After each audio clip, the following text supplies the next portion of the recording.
श्री ब्रह्मचैतन्य गोंदवलेकर महाराज प्रवचन 8 एप्रिल. शंका न ठेवता नाम घ्यावे. नामस्मरण करायला सांगितले की लोक सबबी सांगतात, पण खरोखर नामस्मरण करण्याच्या आड काहीच येत नाही.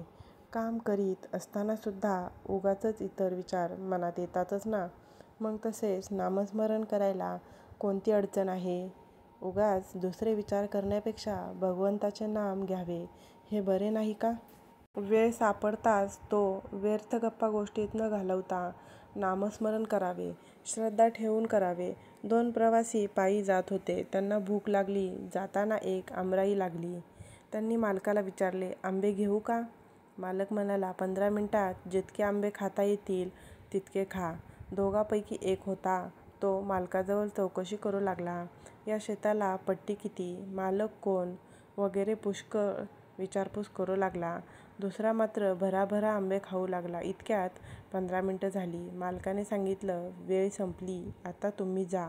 एकाचे पोट भरले, दुसरा मात्र उपाशी राहिला. या गोष्टीवरून हे ध्यानात घ्यायचे की नुसते प्रश्न विचारण्यापेक्षा श्रद्धा ठेवून नाम घेऊ लागावे.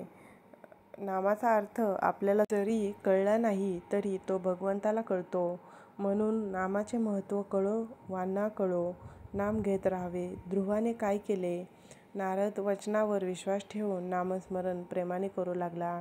तो इतर विचारांच्या शंकाकुशंकाच्या नादी लागलाच नाही. एकतत्व नाम हेच त्याने धरले, म्हणून त्याला नारायण प्रसन्न झाला. संत निस्वार्थ असतात. ते तळमळीने सांगतात, त्यावर आपण श्रद्धा ठेवावी आणि नाम घ्यायला सुरुवात करावी आणि अखंड नामातच राहावे. नाम किती दिवस घेत राहावे? नाम सोडावेसे वाटत नाही तोपर्यंत ते घ्यावे. नामात रंगून जाईपर्यंत नाम घ्यावे. नामस्मरणात रंगला की नाम सुटणारच नाही. भगवंताचे नाम हेच श्रेष्ठ आहे. त्या नामात रंगेल तोच खरा.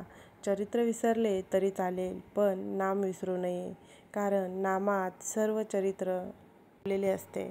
ज्ञान, उपासना, कर्म वगैरे मार्ग आहेत, पण सर्वात नामस्मरण हे सोपे साधन आहे. एक मोठा किल्ला होता. तो अभेद होता. मुंगीलाही आत प्रवेश होणे अशक्य असा तट होता, पण त्याला एक मोठा दरवाजा होता. त्याला एक मोठे कुलूप होते. एकाला त्याची किल्ली मिळाली, मग प्रवेश सुलभ झाला. तसे नाम ही किल्ली आहे. परमार्थ कितीही कठीण असला तरी नामाने तो सुसाध्य असतो.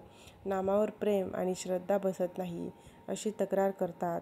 संत वचनावर विश्वास ठेवून अखंड नाम घ्यावे, त्याने समाधान होईल. बोधवाक्य. आपण रोज उठल्यावर भगवंताचे स्मरण करण्याचा नियम ठेवावा. स्नान वगैरे गोष्टी झाल्या तर कराव्याच, पण त्या वाचून अडून बसू नये.